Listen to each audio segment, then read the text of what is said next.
नमस्कार, MG TV में आपका स्वागत है। मैं हूं रंजीत छाबड़ा। आइए चलते हैं खबरों की ओर।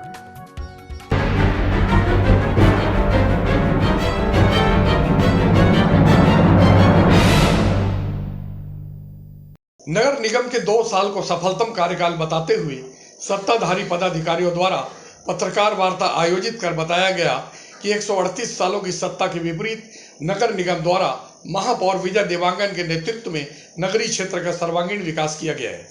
नगर निगम सभा हाल में आयोजित पत्रकार वार्ता में महापौर विजय देवांगन, कमिश्नर मनीष मिश्रा सहित बड़ी संख्या में सभापति और पत्रकारगण उपस्थित थे। मैं प्रणाम करता हूं। आप सभी को नया वर्ष की बधाई देता हूं, साथ ही मकर संक्रांति की बधाई देता हूं। आज आप सभी को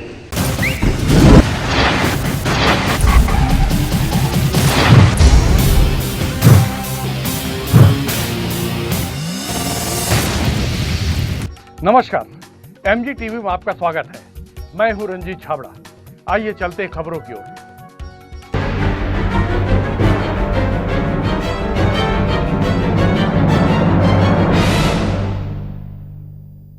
नगर निगम के 2 साल को सफलतम कार्यकाल बताते हुए सत्ताधारी पदाधिकारियों द्वारा पत्रकार वार्ता आयोजित कर बताया गया कि 138 सालों की सत्ता के विपरीत नगर निगम द्वारा महापौर विजय देवांगन के नेतृत्व में नगरीय क्षेत्र का सर्वांगीण विकास किया गया है।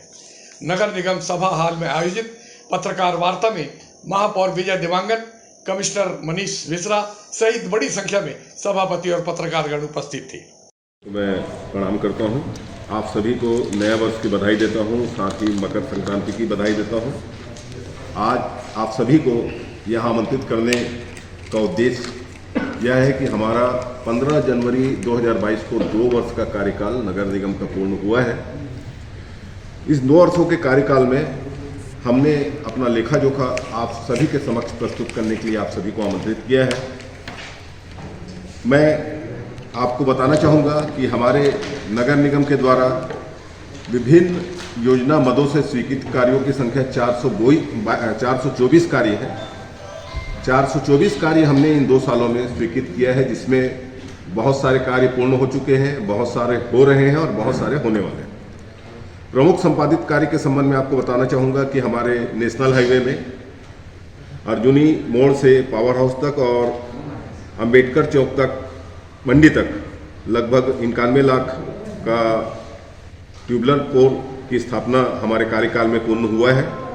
इसी प्रकार पौनी पसारी बाजार योजना अंतर्गत 41 नग सेठ चबूतरा, इनकी लागत 52,51,000 रुपया है। उसका भी निर्माण करके उन्हें बेरोजगार लोगों को आवंटित किया है। अधोसंरचना मद से कुल स्वीकृत कार्य 232 है, जिसमें कुल स्वीकृत कार्य 15 करोड़ 73 लाख रुपया। कार्यों का संक्षिप्त विवरण इस प्रकार है, जिसमें सीसी रोड, नाली, सामुदायिक भवन कॉम्प्लेक्स आदि का निर्माण किया गया है। तो में ट्रांसपोर्ट है। विभिन्न वार्ड में जो 60-60 लाख के सामुदायिक भवन है वो 8 है। विभिन्न वार्ड के हैं। आप सभी को मैं अपने नगर निगम की टीम की ओर से बहुत बहुत धन्यवाद, आभार व्यक्त करता हूँ। धन्यवाद। नगर निगम महापौर विजय देवांगन ने एमजी टीवी से विशेष बातचीत करते हुए कहा कि निगम के 2 साल बेमिसाल है। नगरीय क्षेत्र के सर्वांगीण विकास के लिए निगम संकल्पबद्ध है। विजय भैया, ये आपके 2 साल के कार्यकाल को बेमिसाल की संज्ञा दी जा रही है, तो क्या 2 साल में संभव होता है 5 साल के कार्यकाल में 2 साल में ऐसा कोई काम कर गुजरे आदमी कि उसे 2 साल बेमिसाल कहे? मैं आदरणीय सबसे पहले तो आपको और पूरे शहर वासियों को नए वर्ष की बधाई देता हूं, मकर संक्रांति की बधाई देता हूं। और अब ये नहीं 2 साल की, तो आज हमने नगर निगम में 2 साल पूर्ण किया है और हमारे सभी साथी पार्षद, हमारे MIC मेंबर और हमारे समस्त अधिकारी कर्मचारीगण के सहयोग से यह 2 साल हम लोगों ने अच्छे से अच्छा काम करने का प्रयास किया है। और उसी का यह परिणाम है कि आप अभी देखेंगे शहर में घूम के कि 40 वार्डों में लगातार विकास के कार्य संपन्न हो रहे हैं और आपको कार्य दिखेंगे। हम लोग इस काम को आगे बढ़ाते हुए हर क्षेत्र में इस नगर निगम के जो कार्य हैं उसको करने का प्रयास कर रहे हैं। चाहे हम जल विभाग की बात करें तो आप लोग देखेंगे कि पूरे शहर में पाइपलाइन हम बिछा रहे हैं और आने वाले समय में जल विभाग का काम भी इतना बढ़िया हो जाएगा कि 20-25 साल तक किसी भी वार्ड में पानी की समस्या नहीं आएगी जी। इसी प्रकार से स्वास्थ्य विभाग की हम बात करें तो आपने भी देखा होगा कि पिछले समय कोरोना के समय जिस प्रकार से हमारे सफाई मित्र और सफाई दीदियों ने अपने जान को जोखिम में डालकर जो सफाई के संबंध में काम किया है वो सराहनीय है और उन्हीं के मेहनत से हमने आदरणीय हमारे राष्ट्रपिता जी को यहाँ पे लेके आए हैं। उनके ही मेहनत से मैं उनको भी बहुत बहुत धन्यवाद देता हूँ, आभार व्यक्त करता हूँ। इसी प्रकार आप लोग देखेंगे हमारे भवन अनुज्ञा शाखा में हमारे आने के पहले सैकड़ों आवेदन लंबित पड़े हुए थे, जिसको हमने सरलीकरण करते हुए उस नगर निगम में लोगों को चक्कर को कम से कम करते हुए 1-2 साल में लगभग 800-900 भवन अनुज्ञा को हमने पास किया है। और आने वाले समय में आप सभी को मैं और जानकारी देना चाहता हूं कि हमारे आदरणीय मुख्यमंत्री जी और आदरणीय हमारे नगरीय प्रशासन मंत्री जी के निर्देश पर भवन अनुज्ञा जो है वो ऑनलाइन कर दिया गया है। हम लोग बहुत जल्दी धमतरी में भी इसे चालू करने जा रहे हैं। जैसे ही यह योजना हमारे निगम में चालू हो जाएगी, हमारे लोग जो है घर बैठे भवन अनुज्ञा प्राप्त कर सकेंगे। मतलब नगर निगम का चक्कर टोटल ही उनका समाप्त हो जाएगा। इसी प्रकार आप लोग देखेंगे कि सफाई के क्षेत्र में भी हम लोग अच्छा करने का प्रयास कर रहे हैं और लोगों का सहयोग भी अच्छा मिल रहा है। कुछ लोगों को आपके माध्यम से फिर उन्हें कहना चाहूँगा कि वे जो 2-4% की बात है वो विशेष करके व्यापारी, क्योंकि वार्डों में हम जब जाते हैं तो वार्डों में आपको आजकल कचरा नहीं दिखेगा। वार्ड बहुत सवेरे आप जाके देखिए बिल्कुल साफ सुथरा दिखता है वार्ड। शहर के बीच में ही जहाँ व्यापारीगण रहते हैं वहाँ कुछ % लोग जो हैं अभी भी हमको थोड़ा सा उनसे सहयोग लेना है। वे अपने कचरे को हाँ वो रोड और नाली में ना डालें, बस यही हमको सहयोग लेना। हमारे नगर निगम की गाड़ी में डालें। हम शहर को स्वच्छ और स्वस्थ बनाने के लिए आप लोगों के सहयोग से लगे हुए हैं। स्वच्छता की बात करें तो आपके स्वयं के वार्ड में ऐसी चर्चा लंबे समय तक होती रही है कि सफाई नगर निगम करती है, लेकिन उस पूरे हाउसिंग बोर्ड की सफाई का जो भुगतान है 9 लाख रुपए साल का, वो कोई दूसरा उठाता है। इस तरह की चर्चा 6 महीना पहले तक थी। आज क्या स्थिति? मैं आपको बताना चाहूँगा कि हाउसिंग बोर्ड कॉलोनी आज भी नगर निगम को हैंड ओवर नहीं हुआ है।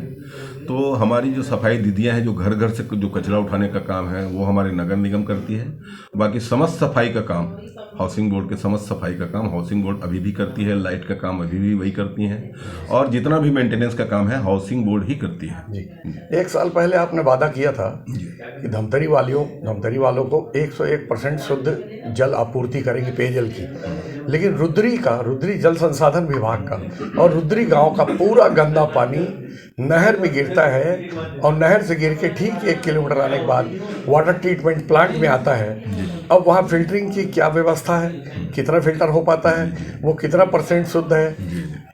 आपने कहा था उस काम को आगे बढ़ाएंगे, लेकिन नहीं बढ़ाया उसको। 1-2 साल बाद बिल्कुल सही बात बताया है और इसके संबंध में हमने मौखिक और लिखित दोनों रूप से इरिगेशन विभाग को लिख दिया है। निश्चित रूप से आप जो बोल रहे हैं वो पानी वहाँ नहर में जाता है और धमतरी ही नहीं राजधानी रायपुर तक के उसी पानी को उपयोग किया जा रहा है। लेकिन मैं आपको निश्चित करता हूँ या आश्वस्त करता हूँ कि हमारे यहाँ जो पानी है 100% शुद्ध रूप से हम पेयजल के लिए आपूर्ति करते हैं।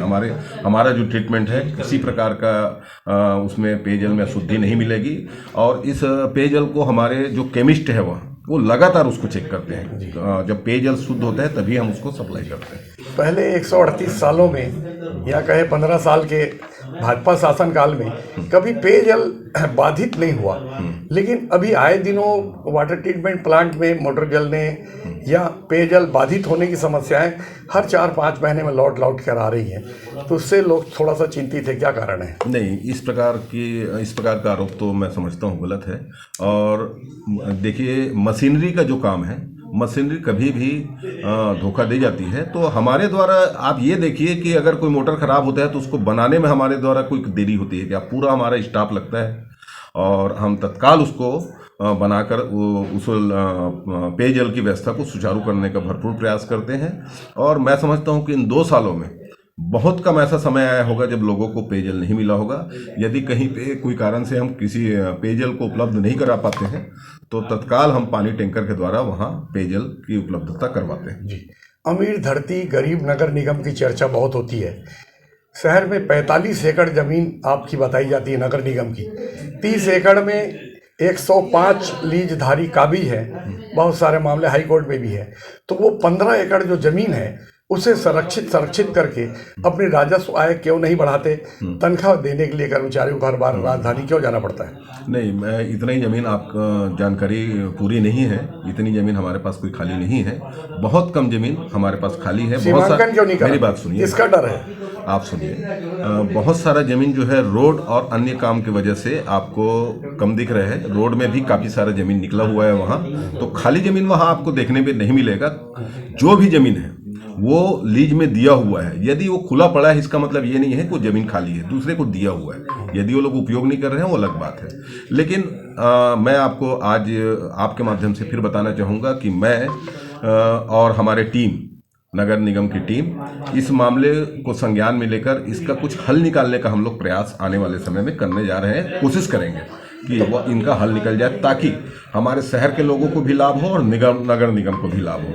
अभी जो स्थिति बनी हुई है इससे उनको भी नुकसान है और नगर निगम को कोई फायदा नहीं हो रहा है। तो इस व्यवस्था को हम लोग सुधारने का प्रयास करेंगे। तो आप क्या ये दावे से कह सकते हैं कि पूरे पेंटिंग क्षेत्र में एक भी लीजधारी ने प्रारूप चेंज करके अनेक किराएदार लेके उनसे किराया नहीं खा रहे हैं? क्या ये दावा आप कर सकते हैं? नहीं, मैं ऐसा दावा कोई भी नहीं कर रहा हूँ। बहुत लोग ऐसे हैं जो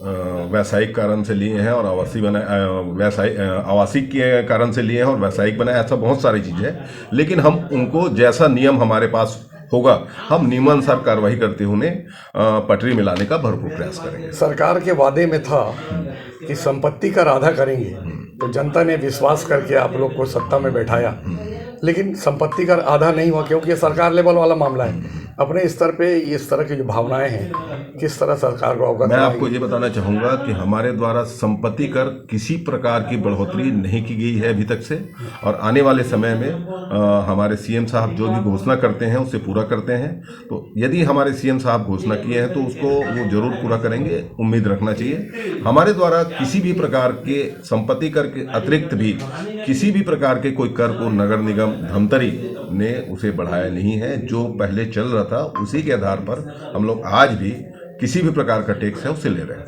अम्बेडकर चौक में खुलेआम नगर निगम को चुनौती दी जा रही है।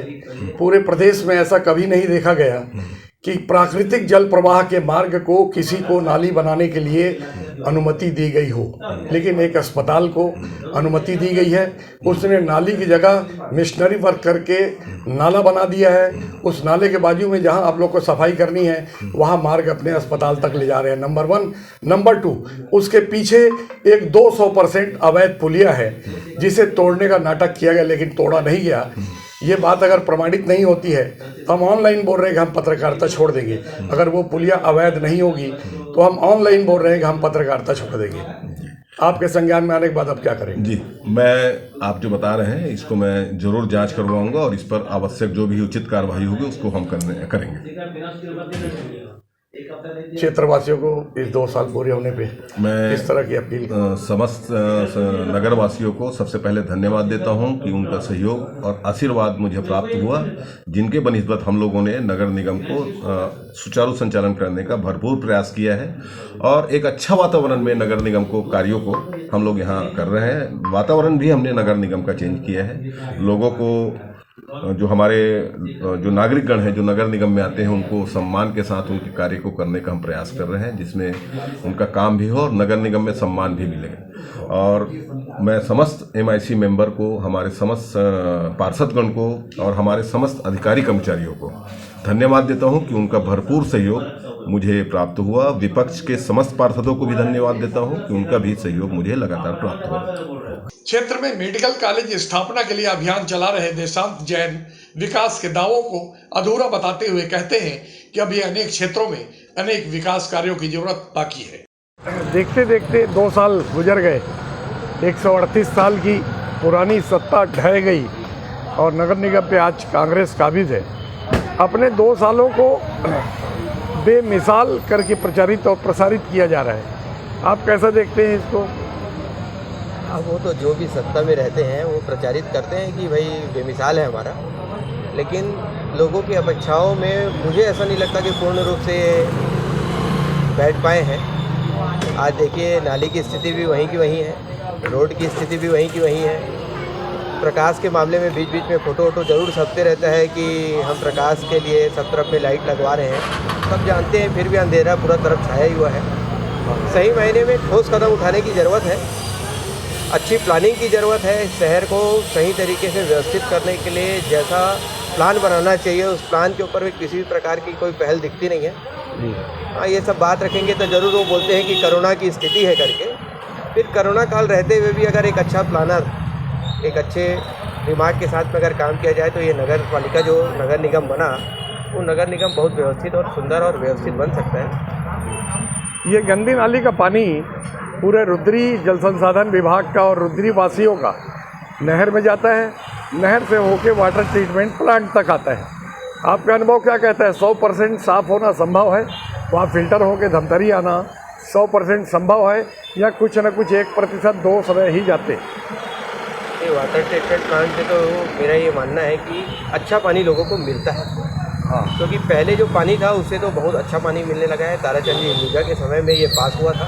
हाँ। वाटर ट्रीटमेंट का आज पूरे शहर के अंदर में बहुत अच्छा पानी लोगों को मिल रहा है, पीने के नाम में बहुत अच्छा पानी। लेकिन ये कहते हैं कि दूध में मक्खी गिरी देख के लोग प्रायः पीते नहीं हैं। तो ये जानकारी होने के बाद कि रुद्री का पूरा गंदे नाली का पानी वाटर ट्रीटमेंट प्लांट तक आता है, लोगों को मनोवैज्ञानिक दुष्प्रभाव नहीं पड़ता?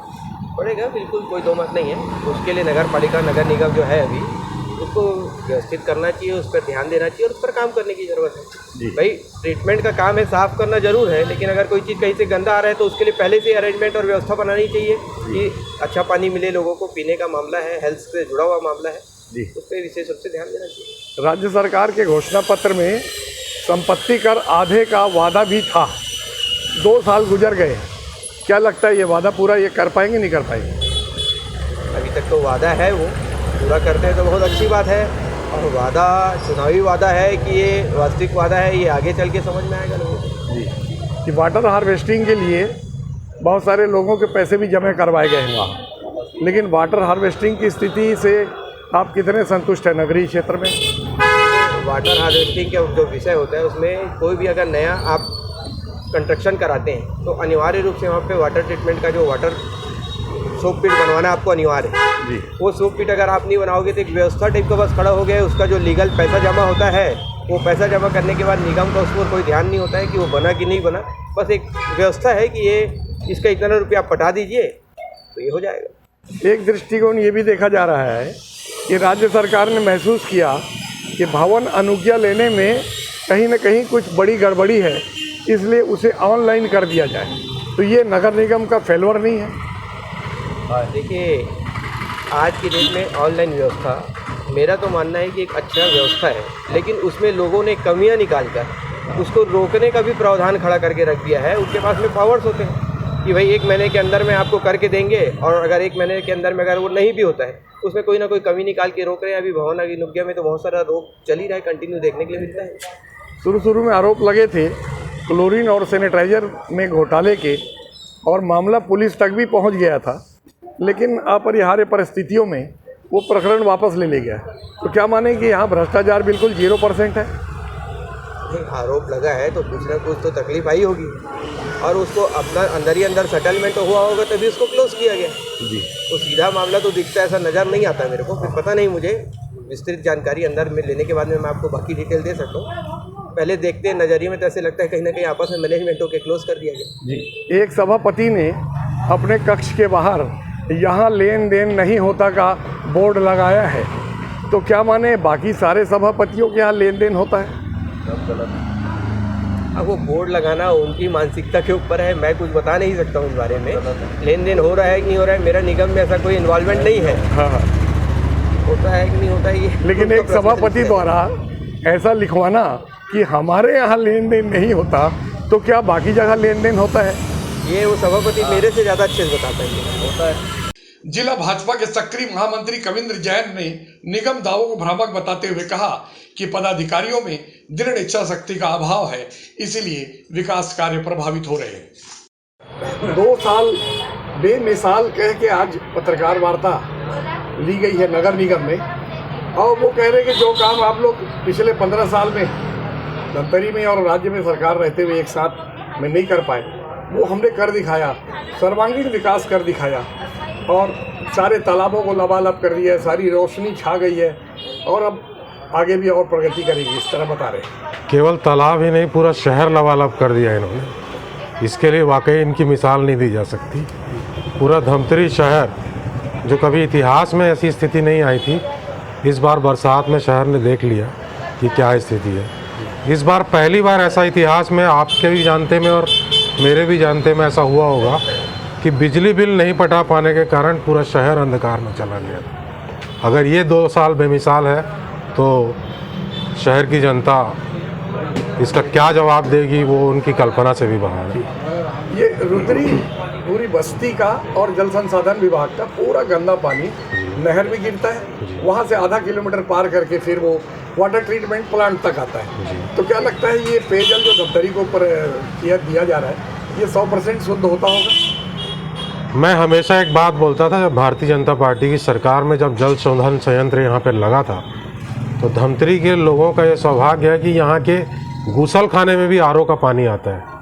परंतु अब स्थिति ये हो गई कि पेय पानी भी गूसल खाने के पानी जैसा हो गया है। ये अमीर धरती गरीब नगर निगम की बातें बहुत होती है, तो अपन पेंटिनगंज के 105 लीजधारियों को अगर बात ना भी करें, क्योंकि उनके प्रकरण हाई कोर्ट में है कुछ लोगों की, लेकिन जो बची हुई जमीन है 15 एकड़, उसका सीमांकन ये क्यों नहीं करवा पा रहे हैं? अपनी जमीन को सुरक्षित संरक्षित क्यों नहीं कर पा रहे हैं? इन पर क्या दबाव दिखता है आपको? इन पर दबाव नहीं है, ये लोगों पर दबाव डालकर बैठे हैं और उसके बदले में उगाही करने के कारण ये कानून सम्मत कोई फैसला नहीं ले पा रहे हैं और नगर निगम के और जनता के हित में कोई भी कार्य करने में इन लोग इसीलिए सक्षम नहीं है। राज्य सरकार के घोषणा पत्र में संपत्ति कर आधा करने की बातें हुई थी, तकरीबन अब आधा कार्यकाल पूरा होने जा रहा है। क्या लगता है ये वादे खोखले निकलेंगे कि पूरे होंगे? संपत्ति कर आधा तो छोड़ो, संपत्ति कर कई गुना बढ़ गया है और उसके बाद में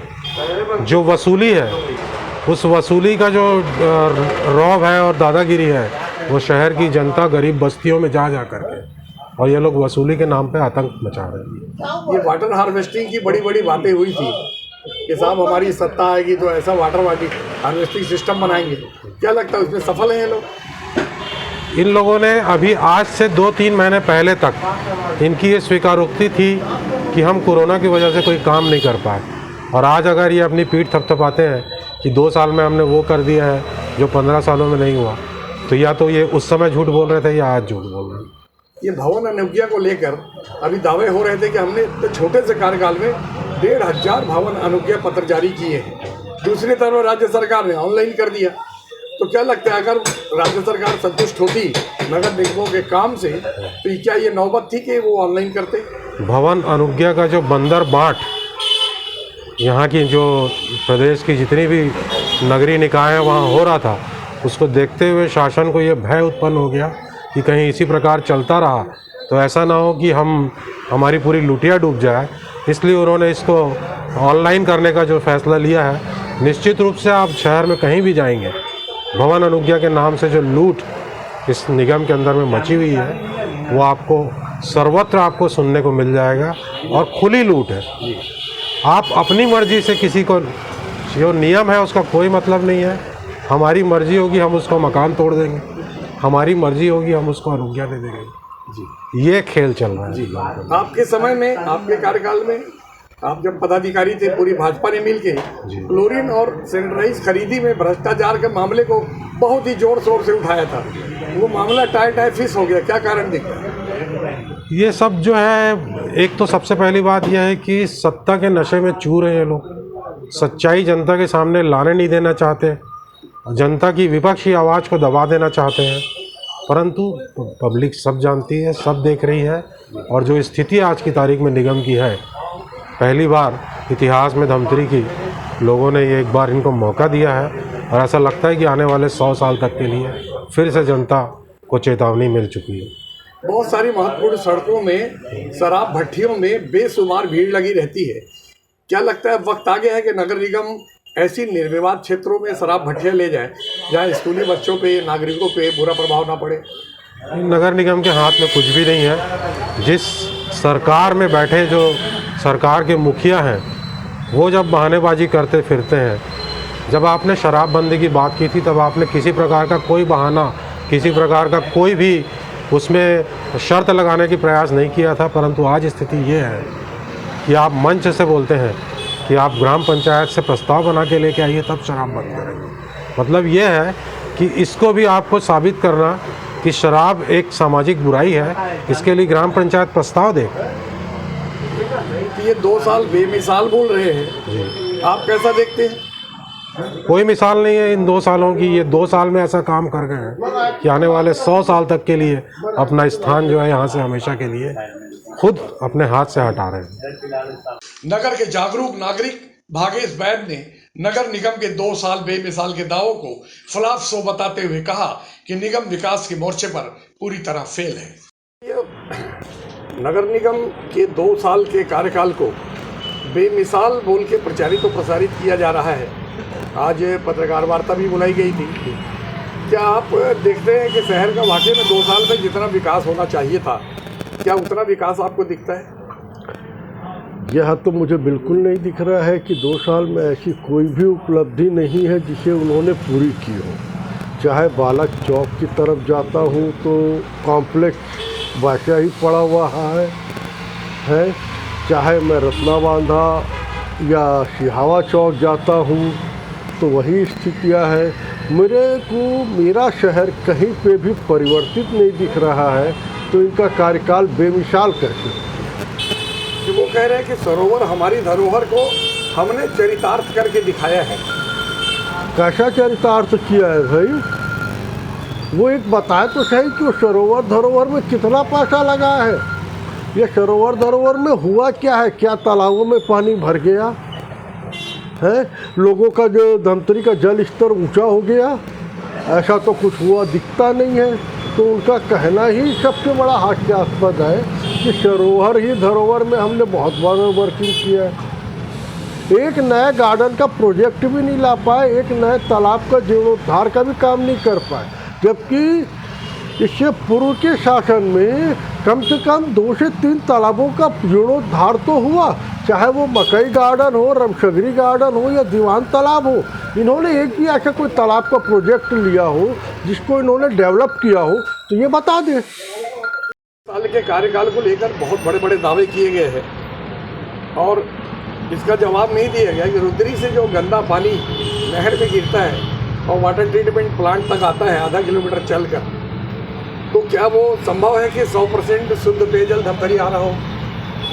भाई, जो वाटर प्यूरिफिकेशन सेंटर की या पीएचई विभाग ने जो यहाँ के पानी का परीक्षण करते हैं, उनको लगता है कि अगर ये शुद्धतापूर्ण है और ये पानी पीने के योग्य है तो वो परमिशन दे देते हैं। तो वैसी रिपोर्टों पे तो यही लग रहा है कि ये जो आप बता रहे हो, ये गंदा पानी तो आता है पर प्यूरिफिकेशन में बहुत ज़्यादा चीज़ें क्लियर हो जाती है तो पीने योग्य या उपयोग करने योग्य हो जाता है, इसलिए हो रहा होगा। अब हम आपसे एक बहुत ही विस्फोटक प्रश्न पूछ रहे हैं जिसका उत्तर देने में भाजपा हो चाहे कांग्रेस, दोनों के हाथ पैर कांपते हैं। उस जमीन पे पैर रखना बहुत दूर की बात है। हम 105 जो लीजधारी हैं पेंटिनगंज में, उनके बारे में हम बिल्कुल बात नहीं करेंगे, लेकिन हम बात करेंगे कि 30 एकड़ अगर लीज में दी गई है पेंटिनगंज के 105 लोगों को, तो बाकी के जो 15 एकड़ है उसका सीमांकन कराने में क्या असुविधा हो रही होगी इनको, आप देखते हैं? भाई, नगर निगम को सबसे पहले तो उसके एक्ट में भी लिखा हुआ है कि भाई उसको अपनी भूमियों को संरक्षित करना है, सीमांकित करना है और सुरक्षित करना है, पर वो संरक्षित, सीमांकित या सुरक्षित नहीं कर पा रहे हैं, तो ये उनकी नाकामी का परिणाम है। अगर आज आप बता रहे हैं कि वो 30 एकड़ ज़मीन मौके पे है और 15 एकड़ ज़मीन किन्हीं लोगों के द्वारा चपक ली गई है अप्रत्यक्ष रूप से, तो ये तो बहुत गंभीर मामला है। और शहर के मध्य की वह ज़मीन है जिसका प्रति फुट रेट 10,000 रुपया है, है, वहाँ पर अगर 15 एकड़ ज़मीन कहाँ गई इसका पता अगर नगर निगम अपनी स्वयं की ज़मीन के बारे में नहीं लगा पा रहा है तो मुझे तो बड़ा आश्चर्य होता है। राज्य सरकार के घोषणा पत्र में नगर निगम का संपत्ति कर आधा करने का वादा हुआ था। राज्य स्तर वाला मामला है, उनका कहना है सरकार वाला मामला है, तो क्या इसमें नगर निगम लाचार है, कुछ नहीं कर सकती अपने तरफ से कोई? भाई नगर निगम कम से कम एक प्रस्ताव पास करके राज्य शासन को उस वादे का याद तो दिला सकती है।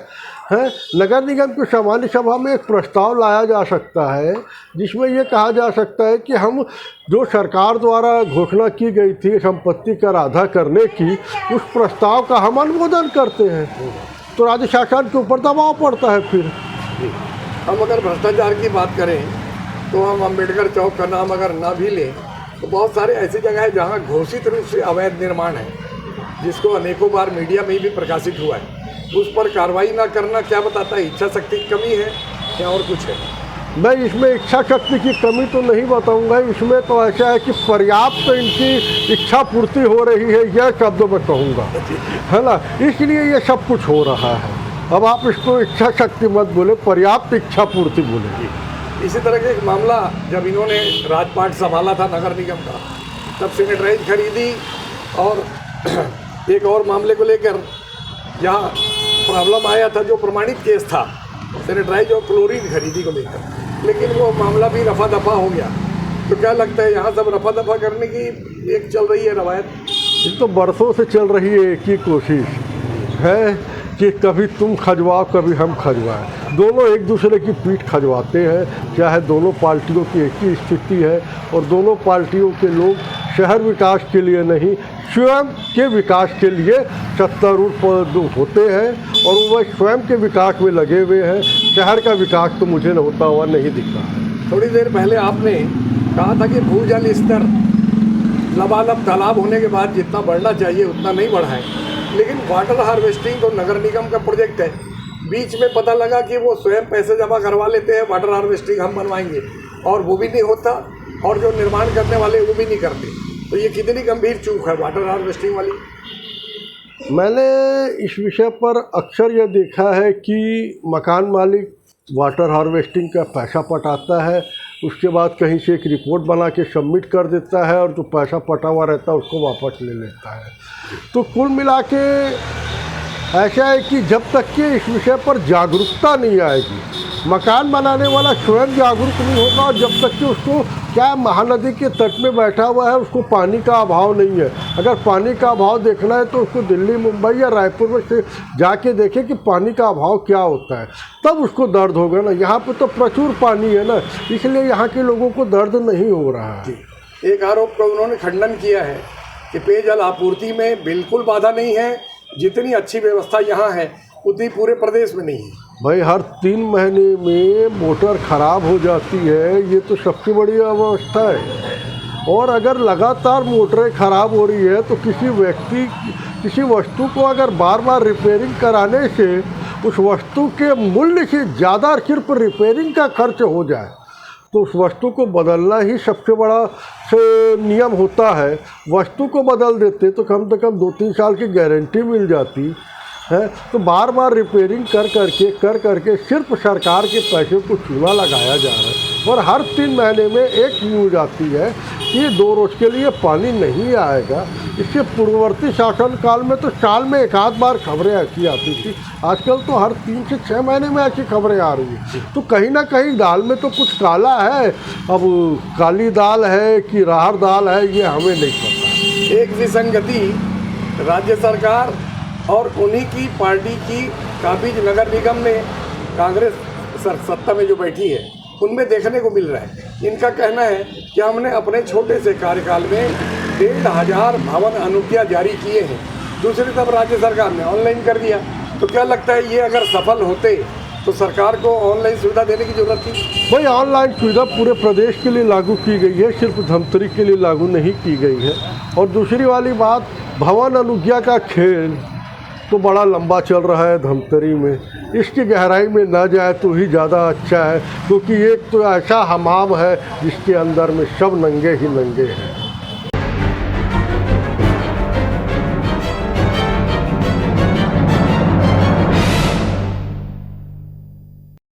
अभी लेते हैं एक छोटा सा ब्रेक।